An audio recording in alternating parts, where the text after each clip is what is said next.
오늘 이 아침 우리가 함께 묵상할 말씀은 요한복음 6장 60절에서 65절까지의 말씀입니다. 이 말씀 함께 읽고 이 아침 우리에게 주시는 하나님의 말씀의 은혜를 함께 나누도록 하겠습니다. 예수의 제자들 가운데서 여럿이 이 말씀을 듣고 말하기를 이 말씀이 이렇게 어려우니 누가 알아들을 수 있겠는가 하였다. 예수께서 제자들이 자기의 말을 두고 수군거리는 것을 아시고 그들에게 말씀하셨다. 이 말이 너희의 마음에 걸리느냐? 인자가 전에 있던 곳으로 올라가는 것을 보면 어떻게 하겠느냐? 생명을 주는 것은 영이다. 육은 아무데도 소용이 없다. 내가 너희에게 한 이 말은 영이요 생명이다. 그러나 너희 가운데는 믿지 않는 사람들이 있다. 처음부터 예수께서는 믿지 않는 사람이 누구이며 자기를 넘겨줄 사람이 누구인지를 알고 계셨던 것이다. 예수께서 또 말씀하셨다. 그러므로 내가 너희에게 이르기를 아버지께서 허락하여 주신 사람이 아니고는 아무도 나에게로 올 수 없다고 말한 것이다. 아멘. 여러분, 복음은 이해하기 쉽지 않은 말씀이기 때문에 사람들이 받아들이지 못하는 걸까요? 아니면 사람들이 가지고 있는 가치관 또는 자신의 기대나 이 세상의 즐거움 등으로 인해서 받아들이기가 힘들기 때문인 걸까요?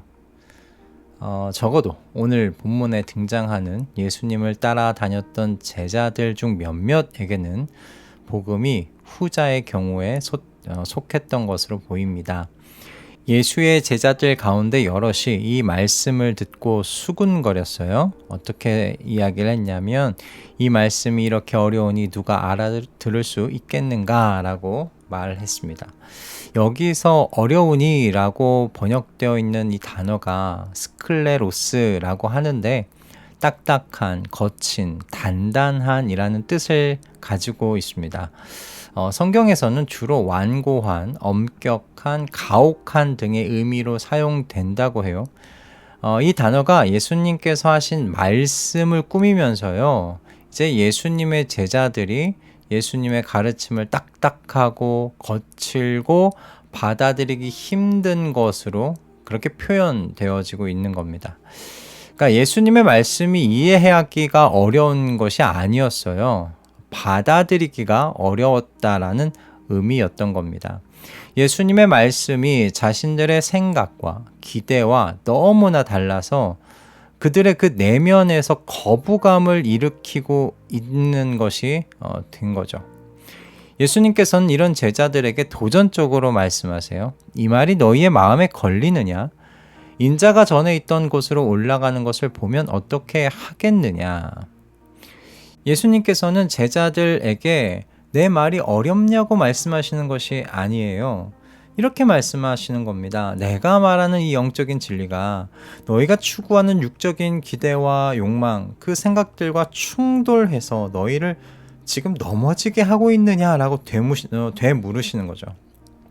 그리고 도전하세요. 그런데 너희가 지금 나의 말을 너희의 그 육적인 잣대로 판단하고 거부하고 있는데 내가 하나님의 아들로서 하늘로 올라가는 것을 직접 보는 날에는 어떻게 하겠느냐? 그때도 내가 한 이 말을 거부하겠느냐? 이렇게 말씀해 오시는 겁니다. 예수님은 이렇게 갈등 가운데 있는 제자들에게 영적 세계에서 중간지대 없다고 지금 가르치시는 거예요. 육체와 영이 있을 뿐입니다. 그리고 육체는 절대로 생명을 얻는 데 있어서, 영생을 얻는 데 있어서 아무 도움이 되지 않는다고 말씀하시는 거예요. 육은 아무데도 소용이 없다. 여러분, 이 말씀은 육체와 관련된 일, 즉 영적인 진리를 알지 못하고 오직 사람의 그 감각 그리고 욕망, 어떤 그 지성에 사로잡혀 행하는 모든 그 일들이 사람이 살아가는데 도움이 되지 못한다라는 말씀 아닙니다. 영생, 그러니까 생명을 얻는 데 있어서 아무 소용 없다고 말씀하시는 거예요. 여러분, 오해하지 마실 수 있기 바랍니다. 그러나 예수님께서는 영생과 관련한 가르침에 있어서 두리뭉실하게 가르치지 않으세요. 단호하게 말씀하세요. 생명을 주는 것은 영이다. 분명하게 말씀하시죠. 영생을 얻는 방법이 그러니까 육체적인 노력이 아니라 성령의 역사를 통해서만 가능하시다고 지금 말씀하시는 거예요. 생명을 주는 것은 영이다. 여기서 영은 하나님의 성령을 말씀합니다. 그러니까 하나님의 성령이 아니고서는 사람의 지성이나 노력으로 받아들일 수 있는 말씀이 아니라는 거예요. 하나님의 성령께서 조명해 주셔서 예수님의 피와 살을 먹고 마시라는 가르침을 받아들일 때 비로소 영생 얻을 수 있다고 말씀하십니다.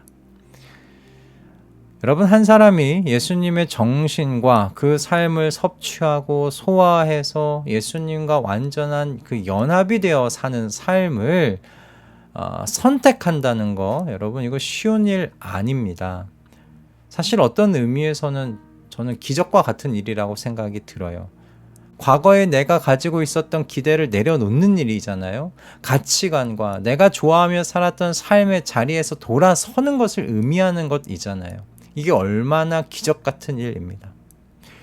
복음의 내용이 어려운 것이 아니라 예수님의 살과 피를 먹는 것, 그분의 정신과 삶을 먹고 소화해서 이 땅에서 정말 작은 예수가 되어서 자기 십자가 지고 주님의 뒤를 따라가는 그 발걸음을 시작하는 데서 갈등이 일어나니까 힘든 것 아닙니까? 마치 소돔과 고모라를 나올 때 그 뒤에 두고 나오는 것이 미련이 남아서 뒤돌아보았던 롯의 아내와 같은 거죠. 여기에 여러분 성령의 역할이 있다는 거예요. 생명을 주는 것은 영이다. 예수님의 정신과 삶을 먹고 소화하는 일이 우리 안에서 일어나기 위해서는 여러분 성령의 조명하심이 필요합니다.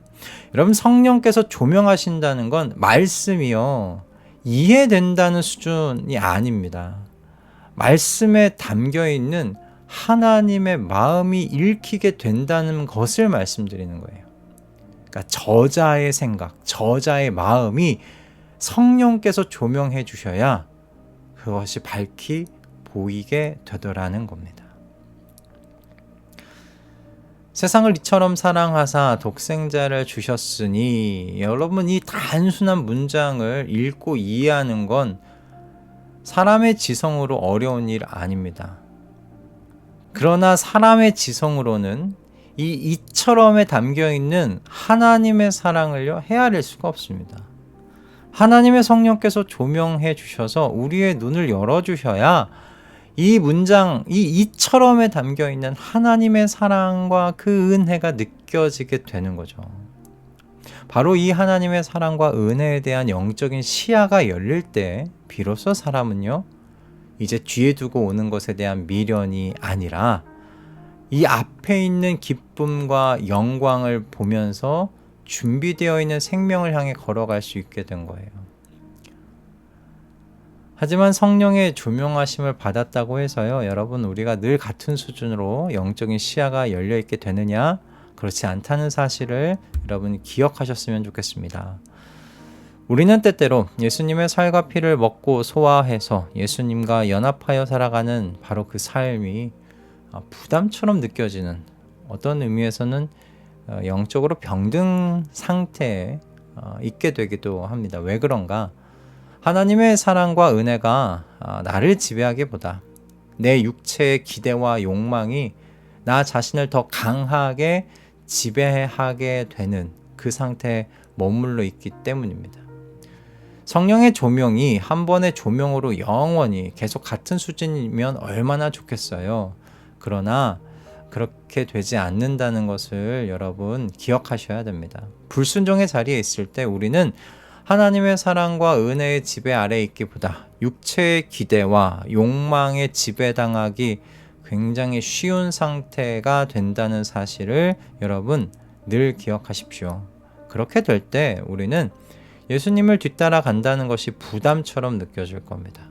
이 말이 너희의 마음에 걸리느냐라는 예수님의 음성이 계속 우리의 마음 가운데 때릴 겁니다. 바라기는 주님의 모든 말씀이 우리의 마음에서 걸림돌로 작용하지 않기를 소원합니다. 제자들에게 하셨던 이 말이 너희의 마음에 걸리느냐라는 그 말씀이 우리의 마음에서 울리지 않기를 소원합니다. 오히려 성령의 조명 아래에서 이 세상을 이처럼 사랑하시는 하나님의 마음이 주님의 모든 말씀 속에서 드러나게 되기를, 그것을 바라볼 수 있는 영적인 시야가 열리기를 소원하며 기도하는 우리 모든 가족분들 되시기를 주님의 이름으로 이 아침 축복합니다.